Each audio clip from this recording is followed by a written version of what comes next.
This next story may sound like something out of, well, a Hollywood thriller. A Saudi inventor has created a killer microchip. It's designed to track terrorists and criminals and, well, you can think of somebody. Not only does it include a GPS device, it also has a lethal dose of cyanide, which can be activated at any time. You get my point?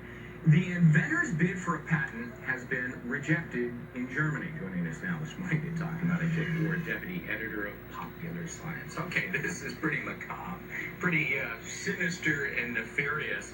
How exactly would this work? Well, there's a category of technology that involves GPS tracking systems being shrunk down to the size where you could actually implant it surgically. And we've seen a number of applications for this. This is without question the most sinister version of it that I've certainly heard of.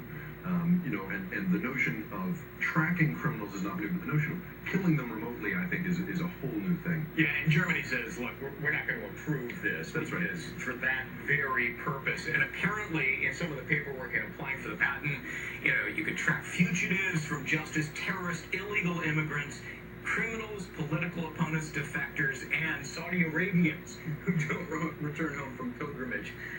It's a little bit wild. I agree. I mean, the thing about this kind of patent is Germany has very tight laws about making sure that you're not registering something that really is just a bad idea, a scary idea. And in this case, this guy obviously has some very strong feelings about what it would be used for, but it just seems a little outlandish. Yeah, well, terrorist groups might be interested. I'm sure they'd be happy to grant their own form of a patent for that. Sure.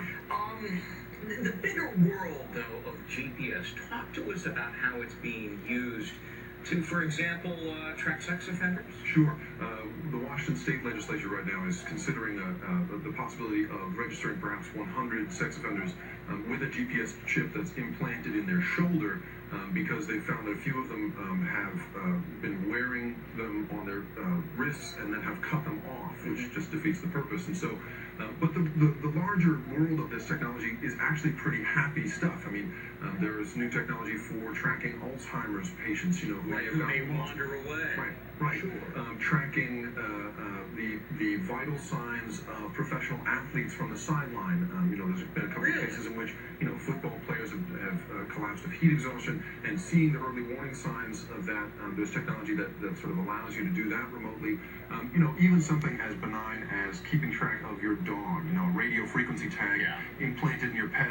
The